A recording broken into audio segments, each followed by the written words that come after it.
After a severe car crash, I asked her to pick me up from the ER. She texted back, "Sorry, I'm at brunch with my best guy friend. Can't just bail." I replied, "Fine." What the police officer said when they approached her table at the restaurant flipped her meal with her friend upside down. You learn a lot about people in emergencies. I know this because I'm a paramedic. Every day I see people on their worst days. When the world's collapsing and the sirens are screaming. I've seen strangers comfort the injured, wives sobbing over their wounded husbands, the best of humanity shining through the worst moments. Then there was my girlfriend, Lauren, and a car accident that revealed her true colors. We'd been together 2 years, living in my hard-earned apartment. On the surface, things were solid.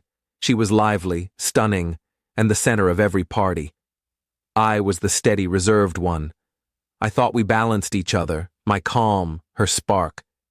The only tension was her best friend, Ethan, a trust fund guy who called himself a freelance strategist, which seemed to mean endless brunches at fancy spots and unsolicited life advice. Lauren and Ethan were glued at the hip. Their connection was, as she put it, unique. They had private jokes I wasn't privy to, and their constant secretive texts felt like a closed club. I'm not naturally jealous. My job demands cool-headedness, but their bond always felt wrong, like I was the outsider in their story. Still, I trusted her when she insisted they were just friends. That trust was obliterated last Monday. I was driving home after a grueling shift in pouring rain. A teen in a modded Mustang blew a red light and slammed into my driver's side. The impact was brutal, metal screeching, glass shattering, my car crumpling around me. Next thing I knew, my co-workers were pulling me from the wreckage, strapping me to a backboard. My head throbbed, and my right arm was clearly broken. As they loaded me into the ambulance, a cop I knew, Officer Mike, leaned in. "Hey man," he said, face serious. "Your car's toast, we're towing it. Who's your emergency contact for the report and vehicle details?" "My girlfriend Lauren," I groaned, giving him her number. The ambulance ride was a haze. They cut off my uniform, dosed me with painkillers, and ran tests. X-rays showed a clean break in my right ulna and a mild concussion. Bruised all over, but no internal damage. Lucky. After an hour, a nurse approached. "We've called your emergency contact, Lauren, multiple times. No answer. Anyone else we can reach?" My stomach dropped. No answer? I knew exactly where she was. Monday was her weekly long brunch with Ethan. With my good hand, I grabbed my cracked but working phone and texted, "Hey, bad car crash. In the ER at Mercy General. Arms broken, cars totaled. Can you come get me?" I waited. Minutes later, her reply hit like a second crash, reshaping my entire life. "OMG, that's terrible. So sorry. But I'm in the middle of a super important brunch with Ethan right now. Can't just bail. Can you grab a cab or something? Update me."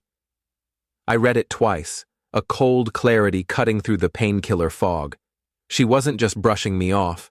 She was choosing a casual brunch with another guy over my legitimate emergency. I was in the hospital, and she was worried about her mimosa.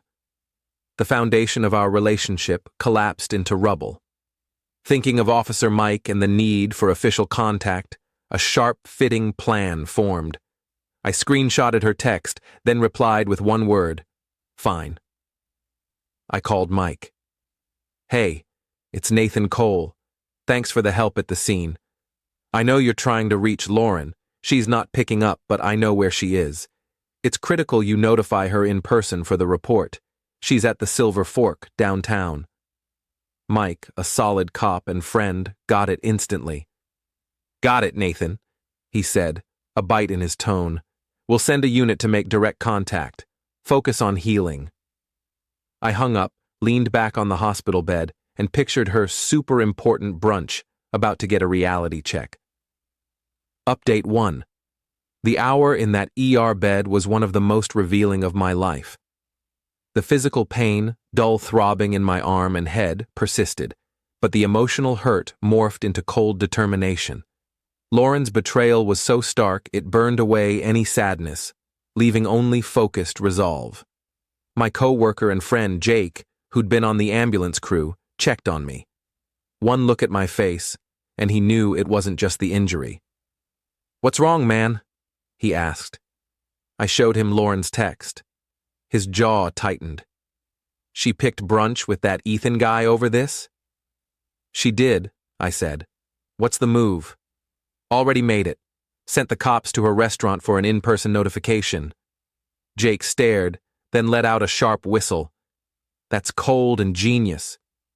Officer Mike later shared the story, relayed from the 2 patrol officers dispatched to the Silver Fork, a trendy, overpriced spot where people go to be seen.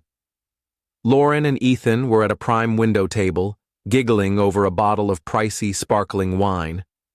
2 uniformed cops walked in, and the restaurant hushed. Cops don't just stroll into places like that.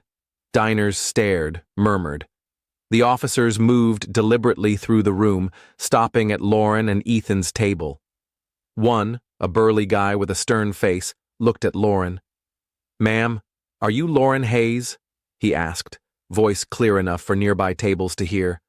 Lauren looked up, annoyed and confused. "Yes? Is there an issue, officer?" "We're here about a serious vehicle collision involving your partner, Nathan Cole," the officer said, tone flat and official. "He was taken by ambulance to Mercy General with significant injuries." Lauren's face drained of color. Ethan froze, his glass midair. The officer continued. "His vehicle was totaled. We've been trying to contact you for 2 hours as his listed emergency contact. Mr. Cole directed us here for official notification. You'll need to coordinate with the towing company for any personal items from the vehicle." Each word landed like a sledgehammer. Serious collision, ambulance, significant injuries, totaled, emergency contact. The officer wasn't accusing her, just stating facts. But those facts painted a brutal picture for everyone listening. A man in the hospital after a crash, and his girlfriend, his emergency contact, was sipping wine with another guy, unreachable. Ethan, per the officers, looked at Lauren like she'd morphed into a stranger, his charming lunch date replaced by someone shockingly selfish. The officer wrapped up, "That's all, ma'am. You should head to the hospital."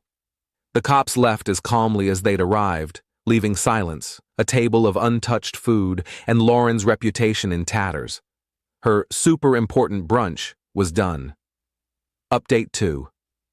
The fallout was a predictable whirlwind, which I watched from the safe haven of my hospital room.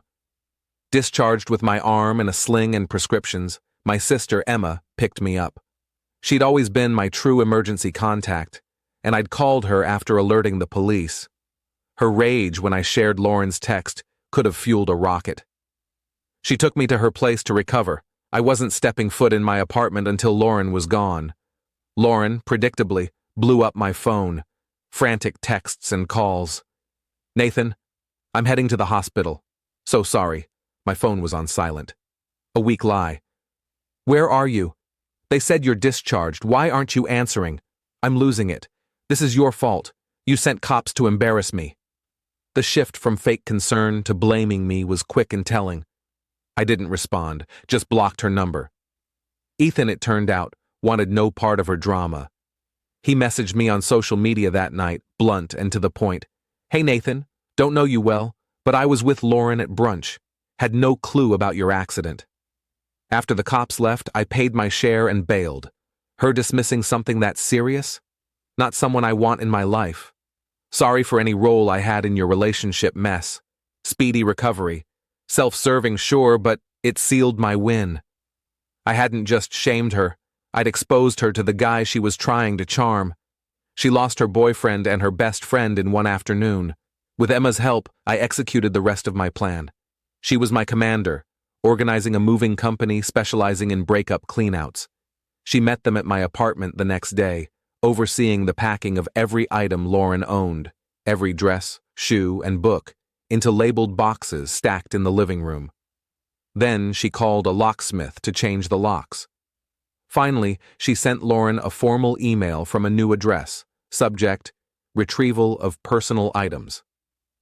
It read, "Lauren, Your relationship with Nathan Cole is over. As you're not on the lease, your residency is terminated. Your belongings are packed. You have 48 hours to arrange their removal. Contact me, Nathan's sister, at this email to schedule a 2-hour pickup window. You'll be allowed entry only to retrieve your items and must leave immediately after. If items aren't removed within 48 hours, they'll be considered abandoned and disposed of. Direct contact with Nathan will be treated as harassment. It was icy, legal, and final.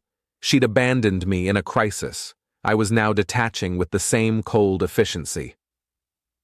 Final update. 7 months post-accident, my arms healed, the concussion's a faint memory, and my life's blissfully calm. Lauren followed Emma's instructions, showing up with her dad to retrieve her stuff, looking deflated and silent. She directed the movers her dad hired, left the key, and walked out. The social fallout was brutal, per mutual contacts. The story of cops crashing her brunch at the Silver Fork became legendary gossip in her circle. No spin could salvage it.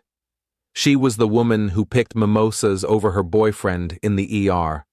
Her attempts to paint me as the villain flopped. The facts were too damning.